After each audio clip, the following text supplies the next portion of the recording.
Ari Lubet is the executive producer of American Vandal, which is a show that is currently running on Netflix, and it's been renewed a couple times for new seasons.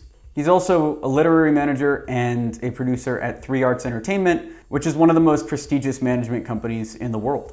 He came on the podcast a while ago to talk about American Vandal and his production process, and here are the takeaways from that conversation. First, we talked about American Vandal and how he became a producer on the show.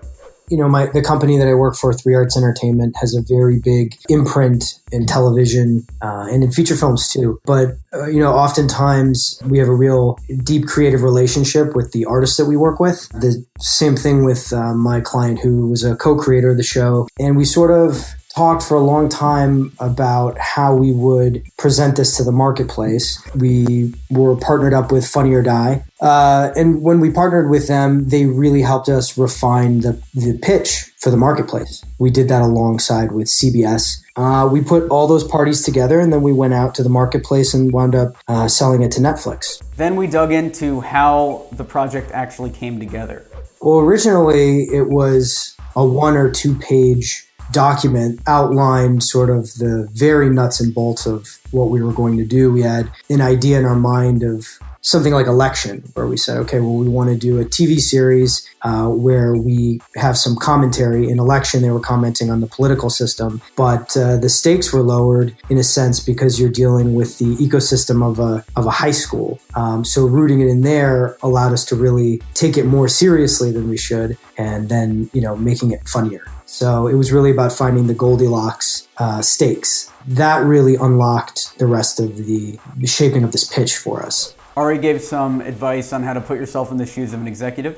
They have to figure out a place where it works for the brand of their buyer and their higher-ups. They have to figure out a place where the idea will thrive and sort of takes up space that is not currently occupied. And so you want it to feel new and interesting. And certainly American Vandal is a prime, example of this. When you feel it, you just kind of feel it in your gut. You get excited with your artist, and ideas start to unfurl, and you get excited to either find a producing partner that adds an element, or taking it within the walls of 3 Arts and finding other components to make it more robust, showrunner or a piece of talent, and just sort of edifying something exciting to bring to the market itself. Then I asked him, how do you know when a show is ready? As most things in life, whether it's on the personal front or the business front, you meet a new person and all of a sudden you strike a personal friendship. The science behind that, there's sort of just a chemistry with it. And when you find that in a new project, you start to really get excited about it, I feel like. We talked about how 3 Arts facilitates connections.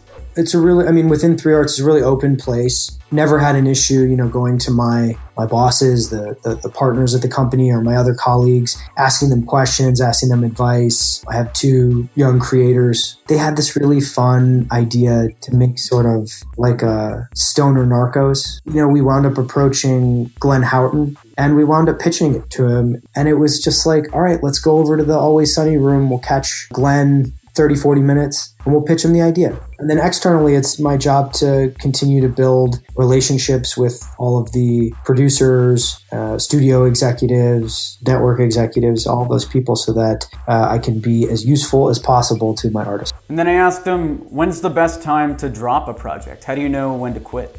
I don't ever want to let anybody down. I'm careful to try to parse out what is a good investment of time so that we can be optimally effective. The challenge, right, is that if you have something that's a little left of center or kind of nuanced and maybe not quite an obvious sale, you don't want to not listen to your artists as well. I've heard some pitches that require a lot of unpacking, but there's something there that they're clearly responding to. So I really want to spend my time investing in that so that they feel heard, and that makes me feel good about relating to them as artists and trying to figure out what it is that they're responding to. And sometimes you wind up spending a lot of time trying to figure out what that is, and then, it's not working, and we kind of move on to the next thing.